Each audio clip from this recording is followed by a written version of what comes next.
Oi, gente, boa noite. Eu sou a Nina, auxilio aqui no Ministério de Mulheres, na Juventude, e hoje a gente vai dar início, então, à nossa nova série de mensagens, Quem é Cristo? E sugiro que você acompanhe esses estudos, porque eles vão seguir uma sequenciazinho, né? E hoje é o primeiro, a gente vai estudar quem é Cristo na Trindade, sobre quem é Cristo na Trindade. Confesso que é um assunto que, pelo menos para mim, é complicado.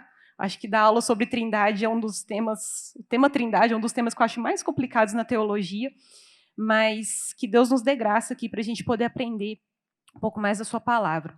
Vou pedir para vocês abrirem a Bíblia de vocês na carta aos Efésios. Carta aos Efésios, capítulo 1, a partir do versículo 3. Aí você pode manter sua Bíblia aberta, que a gente vai primeiro fazer uma introdução aqui, depois a gente vai para o texto. Tá? Então, carta aos Efésios, capítulo 1, a partir do verso 3, que a gente vai ler. Então, apenas uma definição, antes para a gente poder entrar no nosso tema, que é definir a Trindade. O que é a Trindade? Você não vai encontrar a palavra Trindade na Bíblia. Né? A palavra Trindade não está na Bíblia, mas essa foi uma doutrina formulada a partir do que a Bíblia ensina. Se você olhar lá no Novo Testamento, você vai ver que o Novo Testamento, a Bíblia toda, mas eu acho que isso fica mais claro no Novo Testamento, que lá o Novo Testamento vai falar de Deus em termos de Pai, Filho e Espírito Santo. Então, Deus existe eternamente em três pessoas. Né? Mais ou menos assim que a gente define a Trindade. E cada pessoa da Trindade é plenamente Deus. Então, as três pessoas da Trindade estão eternamente unidas e em cooperação, e ao mesmo tempo em que são três, só existe um Deus. É isso que dá um nó na nossa cabeça. Né? Como é que pode três e é um, e é um, e é três? Mas é assim que a gente define a Trindade. Né? É um Deus, um único Deus, que existe eternamente em três pessoas. Apenas para a gente ter um pouco mais claro, o que a Trindade não é? Não são três deuses, não são três semideuses que se juntam para formar um único Deus, e nem é um Deus que se manifesta de três formas diferentes. Então, o que não é a Trindade, para a gente ter claro também. A Trindade, então, o Deus que a gente serve é um único Deus, mas é um Deus trino. Isso dá um nó na nossa cabeça, pelo menos na minha dá. Então, tendo isso como base, como definição, né, a gente acredita, então, que existe um único Deus, e esse Deus existe eternamente em três pessoas, Pai, Filho e Espírito Santo. Mas existe uma distinção dentro da Trindade, entre as pessoas da Trindade. Distinção não em termos de valor e igualdade e dignidade, na verdade, porque são plenamente Deus, as três pessoas da Trindade compartilham dos mesmos atributos divinos, mas existe uma distinção em termos de obra e função, né, que a gente vai ver aqui. E a gente consegue ver essa distinção entre as pessoas da Trindade, especialmente na obra da salvação, que é o viés aqui, que é o recorte que a gente vai fazer no nosso estudo de hoje. Então, a gente vai para o nosso texto agora, aqui, Carta aos Efésios, capítulo 1, a partir do verso 3. Eu estou lendo na versão NVI. Vamos lá. Bendito seja o Deus e Pai de nosso Senhor Jesus Cristo, que nos abençoou com todas as bênçãos espirituais nas regiões celestiais em Cristo. Porque Deus nos escolheu nele antes da criação do mundo para sermos santos e irrepreensíveis em sua presença. Em amor nos predestinou para sermos adotados como filhos por meio de Jesus Cristo, conforme o bom propósito da sua vontade, para o louvor da sua gloriosa graça, a qual nos deu gratuitamente no amado. Versículo 7.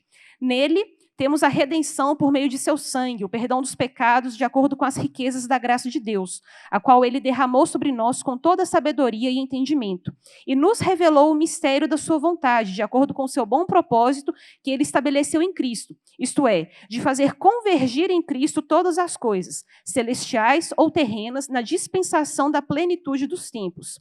Nele fomos também escolhidos, tendo sido predestinados conforme o plano daquele que faz todas as coisas, segundo o propósito da sua vontade, a fim de que nós, os que primeiro esperamos em Cristo, sejamos para o louvor da sua glória. Quando vocês ouviram e creram na palavra da verdade, o evangelho que os salvou, vocês foram selados em Cristo com o Espírito Santo da promessa, que é a garantia da nossa herança até a redenção daqueles que pertencem a Deus para o louvor da sua glória. Vou pedir para você, se você puder manter sua Bíblia aberta, porque a gente vai dar uma destrinchada nesse texto aqui. Então, apenas para a gente contextualizar, o que está acontecendo aqui? Essa carta foi escrita pelo apóstolo Paulo, escrita para os crentes da cidade de Éfeso, e ele escreveu essa carta quando ele estava preso, provavelmente preso em Roma. E a igreja de Éfeso era uma igreja formada por gentios, ou seja, pessoas que não eram judias, né? E era uma igreja que estava plantada numa cidade que era muito idólatra. Mas, ao mesmo tempo, era uma igreja muito amorosa e que tinha muita fé em Cristo, que é o que Paulo vai elogiar aqui ao longo da carta. E é uma carta diferente de Paulo, se vocês lerem depois, porque, pelo menos na leitura que a gente faz aqui, eu acho que ela é uma carta muito prática. Porque aqui, nessa carta aos Efésios, Paulo não tem nenhum problema específico que ele tem que tratar com a igreja. Por exemplo, quando você pega a carta aos Coríntios, você vai ver que é uma igreja toda cheia de problema, então Paulo tem que ir problema por problema, né, acertando, ajudando lá. A carta aos Efésios não é tanto assim, não tem nenhuma crítica específica que Paulo tem que tratar com a igreja. Então, por causa disso, ele vai ter uma boa oportunidade aqui para expor os ensinos dele e dar algumas direções para a igreja também a partir daquilo que ele está ensinando. Então, basicamente, o que a gente vai ver aqui na carta, a estrutura que o Paulo vai seguir aqui, é tipo assim, ele vai destacar o exemplo de Cristo, a obra de Cristo, né, aquilo que Cristo fez, e vai falar, tipo assim, a partir do que Cristo fez, isso, o exemplo que Cristo deixou, e isso tem que transparecer na sociedade, especialmente na igreja. É o que Paulo vai falar mais aqui ao longo da carta aos Efésios. É basicamente essa estrutura que a gente vai ter aqui na carta. E essa passagem que a gente leu, já entrando aqui para o nosso texto, vocês vão ver que é um louvor que Paulo faz, né? A gente vai reparar aqui que essa passagem, a partir do versículo 3, começa com Paulo bendizendo ao Senhor, né? Bendito seja o Deus Pai. Então, é um louvor que Paulo está prestando a Deus. E essa passagem também, ela é interessante porque a gente consegue perceber duas coisas nela. Primeiro, a revelação do plano de salvação que existe desde a eternidade. E a outra coisa que a gente percebe aqui também é a obra operada pela Trindade nesse plano de salvação. Eu vou pedir para vocês lerem esse texto depois com mais calma quando chegarem em casa, porque, né, não dá para a gente super detalhar aqui, mas são duas coisas que ficam evidentes nessa passagem. A revelação de que existe um plano de salvação, e esse plano de salvação existe desde a eternidade, e outra coisa que vai ficar claro para a gente aqui é como a Trindade trabalhou esse plano de salvação. E aqui a gente tem que introduzir, para fins de conversa aqui, a ideia da Trindade econômica. O que é esse termo? É como os teólogos vão chamar a organização que a Trindade fez para executar o plano da salvação. Né? Então, distinguindo então, os papéis de cada pessoa da Trindade para executar esse plano da salvação. Falando de forma resumida, essa Trindade econômica funcionaria da seguinte maneira. O Pai iniciou o plano de salvação, o Filho executa o plano de salvação e o Espírito Santo aplica esse plano de salvação. Então, a gente vê que as três pessoas da Trindade são, como a gente falou no início, são iguais em glória, em divindade, são plenamente Deus, né? Mas Pai, Filho e Espírito se organizaram para a salvação da humanidade, que é o que a gente vai estudar aqui hoje. Essa passagem que a gente leu, ela é ótima nesse sentido de expor essa ideia da Trindade econômica, porque vai evidenciar justamente esses papéis. Se vocês lerem aqui depois com calma, vocês vão ver que na eternidade Deus escolheu salvar um povo para si. Essa obra de salvação, né, esse salvar o povo, aconteceu por meio de Jesus. E aqueles que creem, ao final da passagem que a gente leu aqui, aqueles que creem nesse evangelho, aqueles que creem nessa mensagem, são selados pelo Espírito Santo. Então, a gente consegue ver nessa passagem os papéis da Trindade, dessa Trindade econômica, como a gente falou aqui. E, gente, como eu disse, essa passagem é uma passagem muito rica de doutrina, de conhecimento e tudo mais. Então, a gente poderia gastar horas examinando os pormenores dela aqui. Mas a gente vai se concentrar no papel de Cristo, né, no que Cristo fez esse plano de salvação, né, na obra e no que ele fez para que o plano de Deus de salvação, um plano que existe desde a eternidade, se cumprisse. Então, primeiro, vamos dar uma olhada aqui nos objetivos de Deus ao escolher um povo para si. Bom, se a gente olhar aqui, nesse texto, a gente vai ver dois objetivos de Deus ao escolher um povo.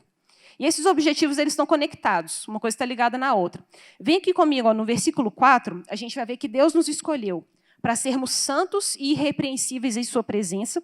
Então, é o primeiro objetivo que a gente vê nessa passagem, de Deus ao escolher um povo para si. Deus escolheu ter um povo santo, separado e inocente, é o que essas palavras significam, né? Santos e irrepreensíveis, e ele queria esse povo em sua presença. Então, é o primeiro objetivo que a gente vê aqui. O segundo objetivo está no versículo 12, a fim de que nós, os que primeiro esperamos em Cristo, sejamos para o louvor da sua glória.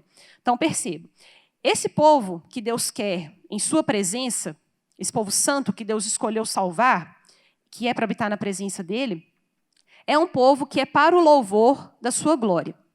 Então, é um povo que glorifica a Deus e se alegra nele para sempre. Então, então, percebam os objetivos de Deus aqui nesse plano de salvação. Ele escolheu salvar um povo que seria santo e irrepreensível, esse povo habitaria em sua presença para sempre, e esse povo seria para a glória de Deus. Esses são os objetivos que a gente consegue ver aqui. Aí a gente, fazendo uma recapitulação aqui em relação à teologia bíblica e tudo mais que a gente consegue ver exposta aqui ao longo da palavra, quando a gente estuda a doutrina da criação, lá, Jardim do Éden, Adão e Eva, aquela coisa toda, a gente vê que esses objetivos já estavam lá no Jardim do Éden. Deus havia criado o homem e mulher para desfrutarem da sua presença, né? Se a gente olha lá os 2 primeiros capítulos de Gênesis, né? Aquele relacionamento perfeito, a harmonia, que Deus ia lá, e Adão e Eva e tal, aquela coisa toda. E o objetivo, então, seria ter esse povo, né? A partir de Adão e Eva lá, que desfrutando de um relacionamento perfeito com Deus e vivendo, e os humanos, a raça, né, a criação de Deus, vivendo de forma a glorificar o Senhor. Esses objetivos que a gente viu aqui em Efésios já estavam lá no Éden. Só que o que acontece? O pecado entra no mundo. Né? A gente lembra lá do episódio da queda, aquela coisa toda. E quando o pecado entra, ele causa, então, uma separação entre Criador e criatura. Então, à primeira vista, parece que os objetivos de Deus de ter um povo santo que vive em sua presença e que é para o louvor da sua glória, parece que quando o pecado entra, esses objetivos de Deus parecem, à primeira vista, terem sido frustrados. Porque, poxa, o pecado entrou e um Deus santo não pode habitar onde existe o pecado. Tanto que, quando a gente continua lendo lá a passagem de Gênesis 3, Deus expulsa Adão e Eva do jardim. Porque o pecado entrou, a maldade, a inocência foi perdida. Então, à primeira vista, parece que o plano de Deus de ter um povo para si, um povo que vive para a sua glória, um povo que habita em sua presença, parece que o pecado veio e quebrou isso. Mas, lembra que o que Paulo falou nessa passagem. O plano de Deus existe desde antes da criação do mundo. Então, a gente tem que ter muito claro isso na nossa cabeça, que Deus ele não foi pego de surpresa pelo pecado do homem. A gente fala isso nas aulas de discipulado que a gente dá, que Jesus nunca foi o plano B de Deus. Tipo, Adão e Eva pecaram, gente, vamos arrumar aqui para dar um jeito de consertar esse problema. Não, isso não aconteceu. O plano de salvação, é o que Paulo está falando para a gente aqui em Efésios, ele existe desde antes da criação do mundo. Então, a Trindade, né, quando o pecado entra, a Trindade não foi pega de surpresa pelo pecado, mas a Trindade já havia elaborado um plano para que o plano de salvação, já havia elaborado um jeito para que o plano de salvação se cumprisse, para que mesmo o pecado não conseguisse frustrar o plano de Deus. E esse plano acontece por meio de Jesus. É aí que entra Cristo aqui na história. A obra de Cristo vai trazer inúmeros benefícios para aqueles que creem nele. Isso aí a gente vê vida eterna, tal, alegria, aquela coisa toda que a gente costuma ler. Mas, nessa passagem aqui, a gente lê mais atentamente, a gente vai ver que Paulo ele vai se concentrar no problema principal que Jesus veio resolver, que é o problema justamente do pecado, que seria, então, à primeira vista, aquilo que frustraria os planos de Deus. Lembrando que não é isso que frustra os planos de Deus, porque é um plano que existe desde antes da criação do mundo. Então, Paulo vai se concentrar aqui justamente nisso, em como que Jesus veio justamente para resolver o problema principal que nos separava de Deus, que é o nosso pecado. Se você reparar nessa passagem aqui, você vai ver que Paulo, várias vezes, ele vai usar muitas expressões em Cristo, ou por meio de Cristo, ou por meio do sangue de Cristo. Então, indicando que o plano de salvação não foi frustrado, como a gente diz, mas ele foi cumprido por Cristo.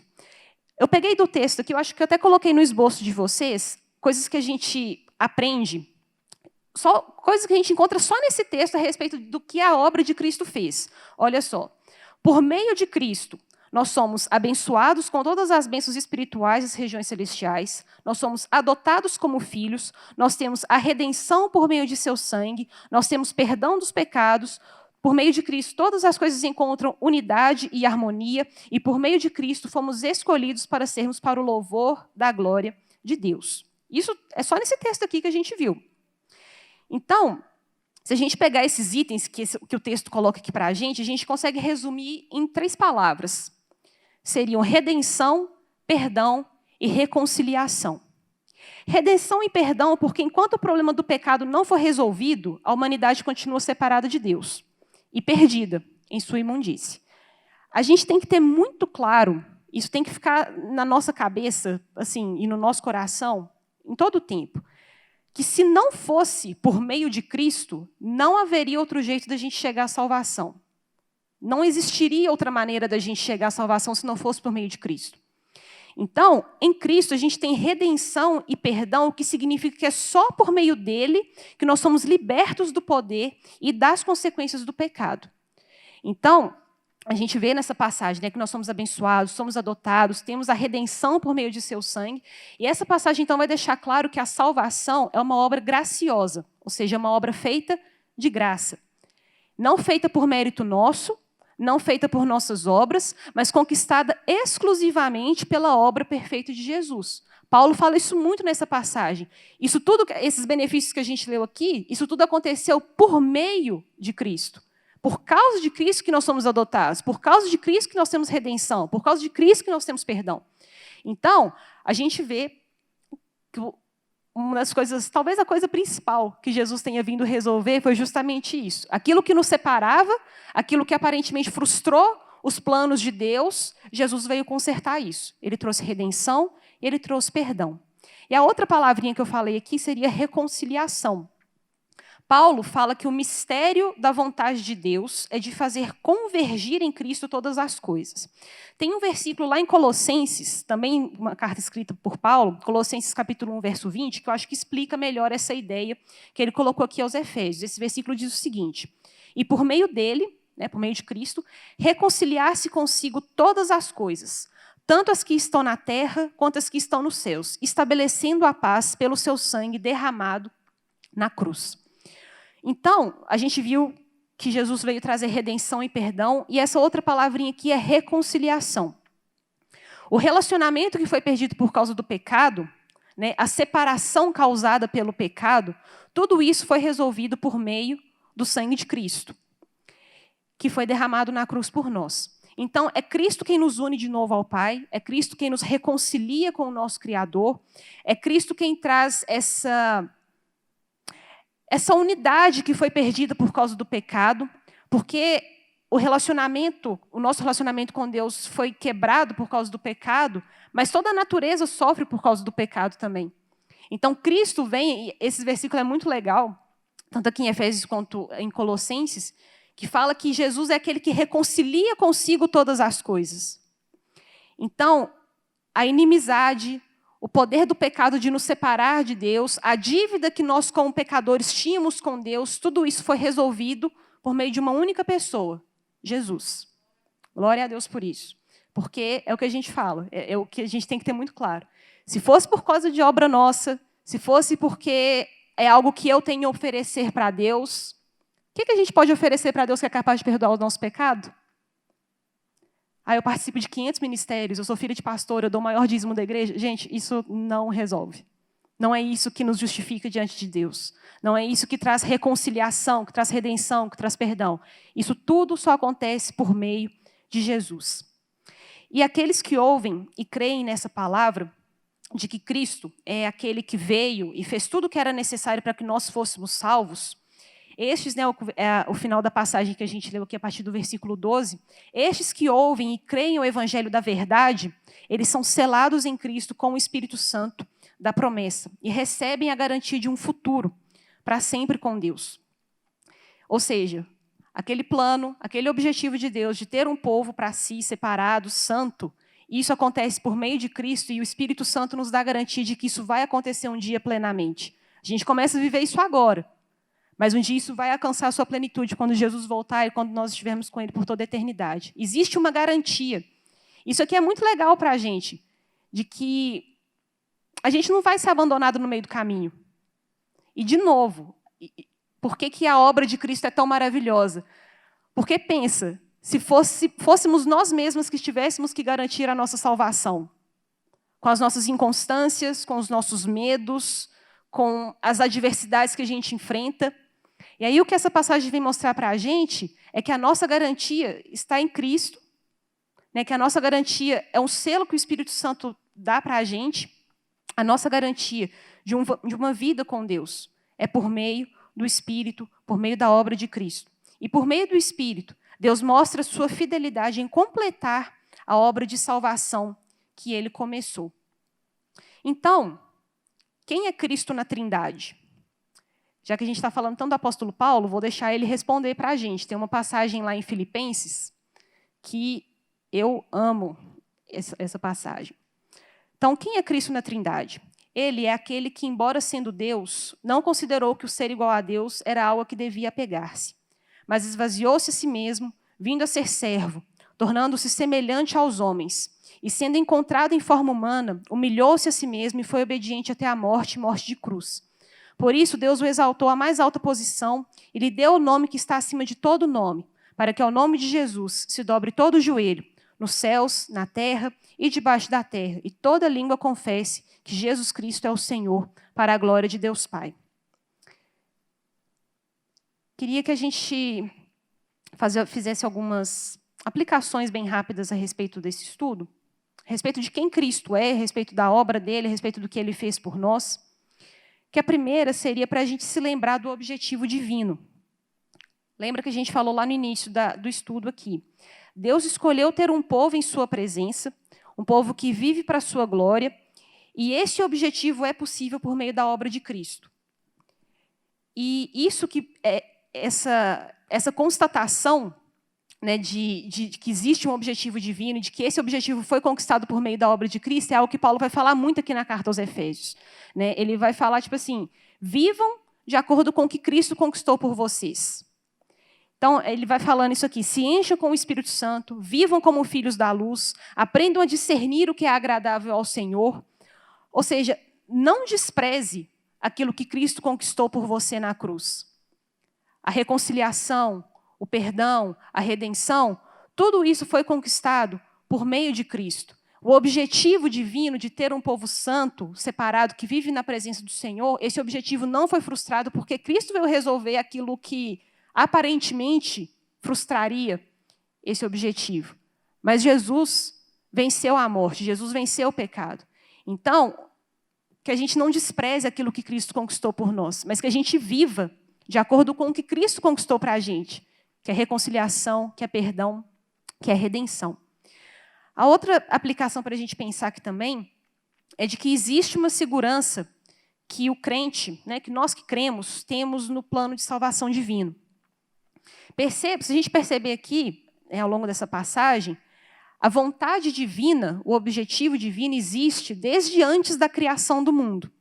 E esse objetivo, ele acontece por meio de Cristo, né, e ele é garantido pelo Espírito Santo, a todo aquele que ouve e crê nessa mensagem. Então, a gente tem uma certeza e uma segurança de que existe um futuro, de que um dia o reino de Deus vai vir de forma plena e nós vamos estar com ele por toda a eternidade, vivendo para a sua glória. Então, isso aqui, eu confesso que é algo que tem batido muito comigo ultimamente, nesses dias tão complicados que a gente tem vivido, dessa certeza e dessa segurança que a gente tem de que Deus não vai nos abandonar no meio do caminho, de que é promessa dele. E isso é muito legal, ainda mais quando a gente pensa na obra de Cristo, o quanto que a obra de Cristo é perfeita e suficiente, de que nada precisa ser acrescentado à obra de Cristo.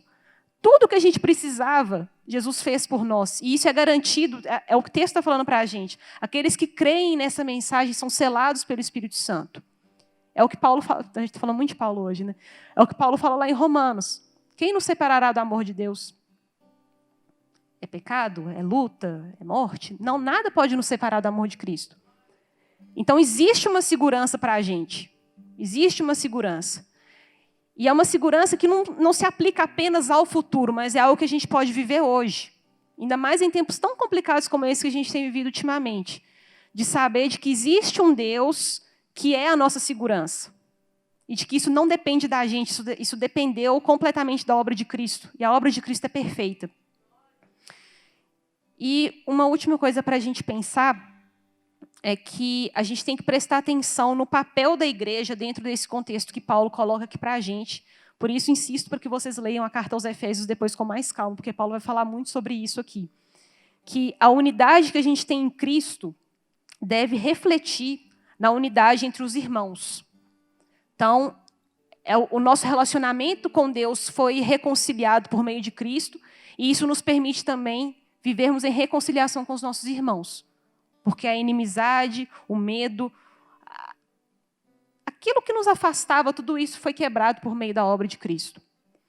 E por meio de Cristo, nós somos membros da mesma família, que é a igreja. E não é igreja denominação, não é igreja quatro paredes, é a igreja corpo de Cristo. E a igreja, em sua unidade, jeito de viver, deve ser testemunha para o mundo da multiforme sabedoria de Deus. Ou seja, as pessoas, quando olharem para a igreja e verem a nossa união, e virem a gente vivendo isso que Cristo conquistou para a gente na cruz, isso deve mostrar Deus para as pessoas. A nossa unidade, olha só, a nossa unidade, a nossa reconciliação, nosso jeito de viver, isso deve mostrar Deus. Isso deve ser testemunha da multiforme sabedoria de Deus. Então, como igreja, como indivíduos também, mas como igreja, a gente tem que refletir o que Cristo fez por nós. E Cristo não fez pouca coisa para a gente, gente. Cristo fez tudo para a gente. Então, isso tem que ficar muito firme no nosso coração. Tudo, absolutamente tudo que nós precisávamos para ter o nosso relacionamento reconciliado com Deus, Cristo fez por nós. E isso é garantido em nós por meio do Espírito Santo. Não por meio de obras, não por meio daquilo que eu tenho para oferecer, porque eu não tenho nada para oferecer a Deus, mas por meio daquilo que Ele ofereceu, que foi o seu próprio Filho. Glória a Deus por Jesus Cristo, nosso caminho, nossa verdade, nossa vida, nossa segurança, hoje e sempre. Amém?